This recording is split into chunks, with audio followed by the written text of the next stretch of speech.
Hey guys, David Pingree here with Vital MX and a very, very special race shop project. So we're here in Park City, Utah, or just outside of it, and we're at Spencer Luczak's property. It's called the Flying Iron Horse Ranch. You've probably seen video a lot of the pros during this last run of Supercross, testing and riding out at this facility. He invited us up to test one of the bikes he's been building. His work is always incredible. He likes to take anything from really old bikes to this current 2020 KTM 350, and just by looking at this thing, you can see there's nothing stock on it. There's nothing that hasn't been touched, polished, fixed, coated, or replaced with titanium or something cool. I'll just tell you that I've never been to a track with better scenery. There's literally a creek flowing through over here. You are up at elevation here in the mountains. It's unreal. He brought in, I don't know how many truckloads of sand and screen dirt to build this thing specifically. So the track's incredible, the facility's incredible, and the bike, as you can imagine, was incredible.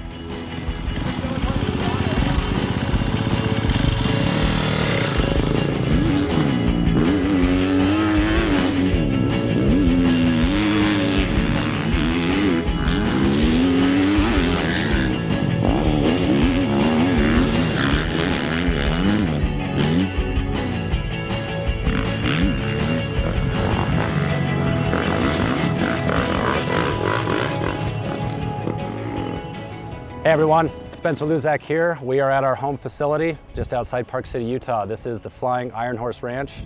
Presenting today, this was supposed to be my daily driver, turned into a little bit more than that. This is Molly. As you might know, all my bikes are named from women in rock and roll songs. So Metallica's Whiskey in a Jarro was the theme for this. Some might say that I overdo it a little bit, but this is just what I do, and I don't really know any other way to build. So to start off, it's monotone. It's gray, it's black, there's some brushed silver in here. Not a lot of color, but the detail on the bike is pretty extensive. And starting from the base up, I went to my friend Matt Jory over at Proven Moto, and I said, you know what, I love the 350, I love how playful it is, I don't race anymore, but I want to have something fun, for me, either at the track, or the sand dunes, maybe some trails.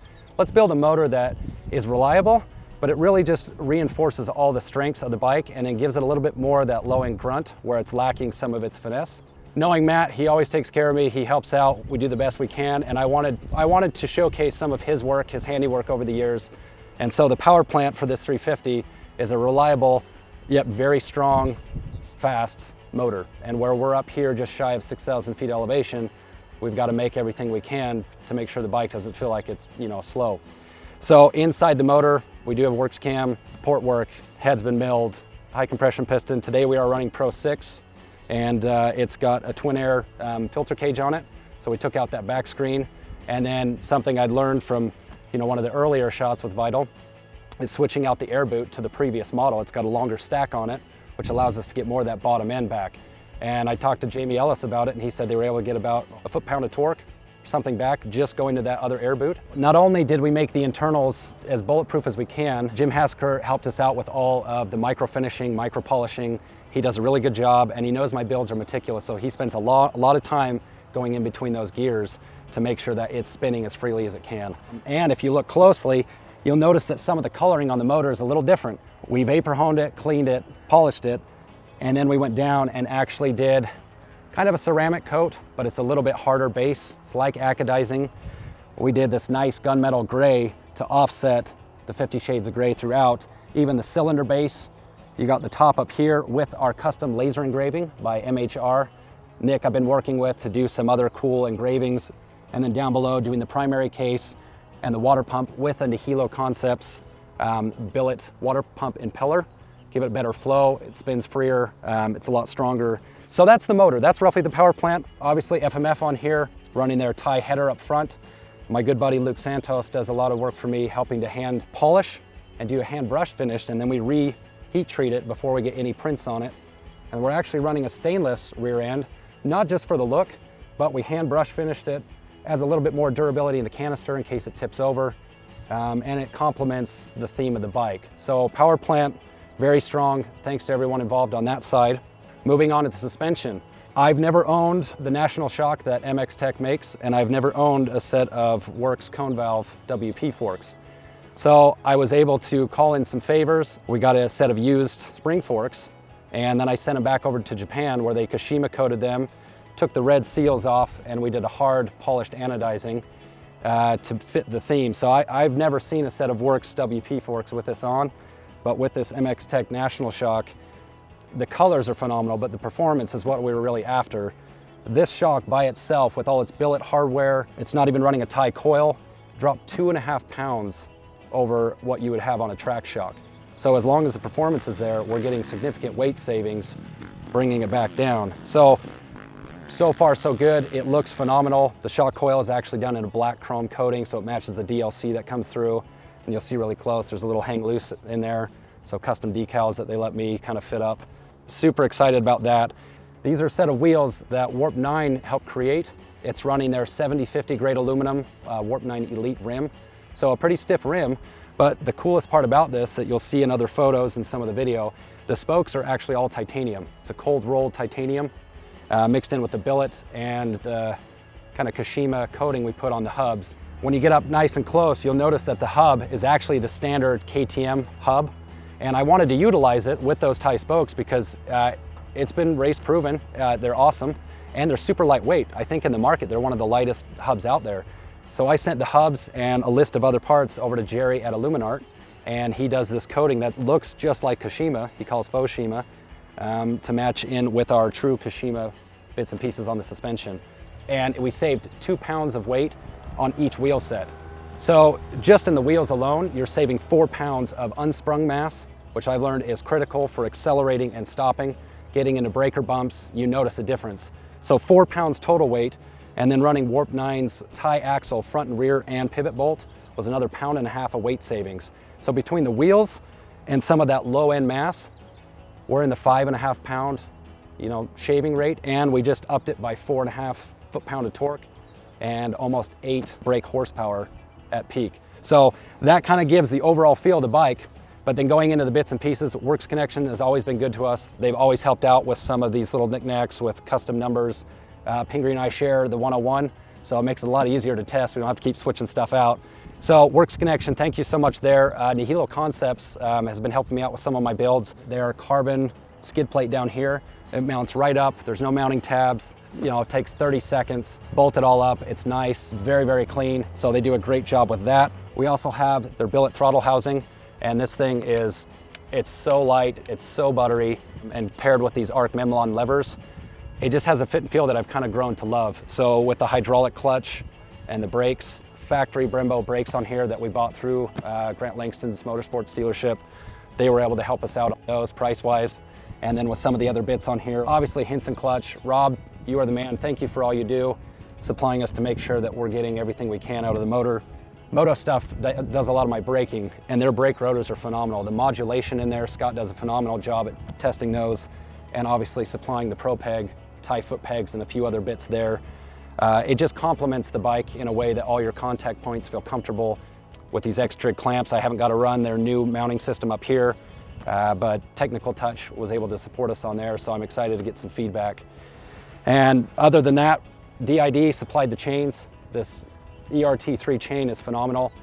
It has no drag in it. It's super light, comes ready to go. I can't thank him enough for being on board, helping us with that. Talon Volan's been awesome, supplying us with some Atrubis plastic. I know gray is kind of the hot color right now, but I wanted to try it on this different build, and Ryan at Throttle Syndicate was able to match up this graphic into this old school seat design where they tie in. It's got my patches on here, and you'll notice that the numbers on here are actually, it's a brushed metal inlay. So even here and in the custom Renthal bar pad, that's where you get close to the bike and you really see the detail pop to connect the whole theme.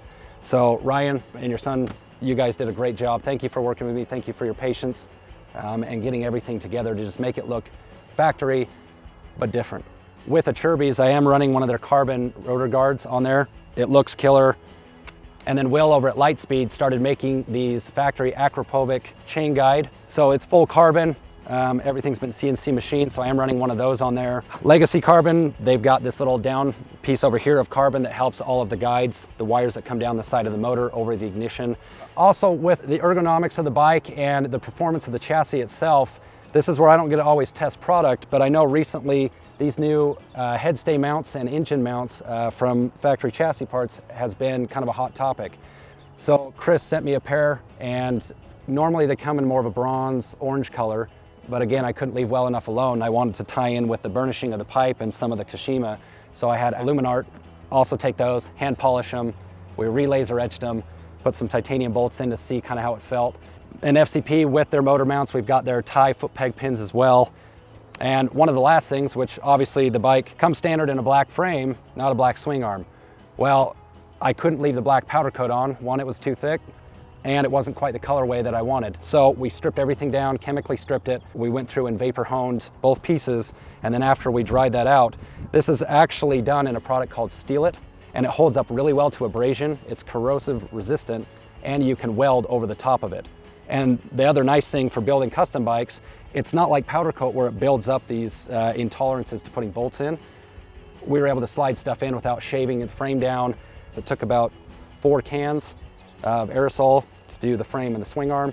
I think it turned out really good. It's kind of a satin finish in the end.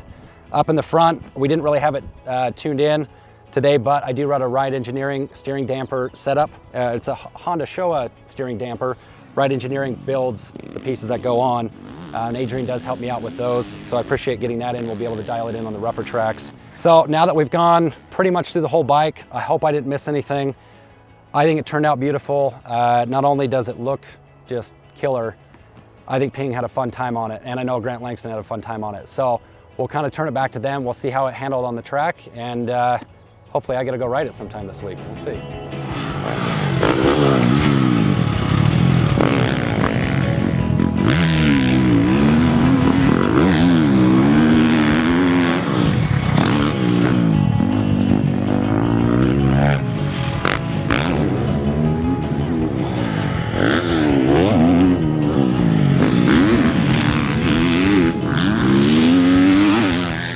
Well, thanks, Spencer. This thing's incredible. So on the track, initial impression, and we just did a 350 at home with Twisted Development, so I was really anxious to see how the Proven Moto, Hessiker, all the parts that are on this bike compared to what we did, because ours was kind of similar. We didn't go over the top with cams or anything like that. He wanted it to be durable and reliable, but squeeze the most performance out of it he could. So they're kind of on an even platform from that perspective. Again, we're at pretty high elevation here, almost 6,000 feet. Mm-hmm. Yeah, so pretty high up. That's going to have an effect on the bike. But what I noticed initially, huge torque gains. And on the 350, that's the big secret. That's what you want out of this thing. It still revs to the moon like these things do. They surpass the horsepower that a stock 450 makes and carry way beyond that. So getting that extra top end isn't what you're after. It's the torque, it's that low end coming out of turns. That's where the stock 350 is a little underwhelming. This thing has it in spades. So you come out of the turn and it's just rolls on really good. Even here at elevation, here in these sandy turns, it's deep, deep sand. Once in a while, if I really got buried in, I'd have to give it a couple hits with the clutch, but then it goes. And it pulls super strong, and again, just to the moon. So you could leave it in a gear long, you could grab a gear early and it would still pull it.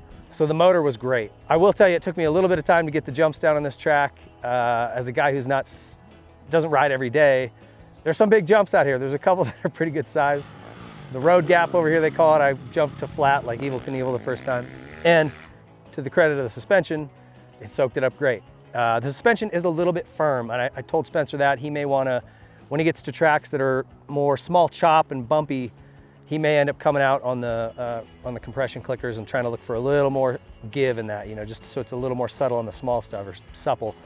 But for me here today, not a lot of bumps, but big jumps, G-outs, set of whoops, which I haven't hit in years. I wasn't setting the world on fire, but I was getting through them, so I was having a lot of fun, and the thing handled great.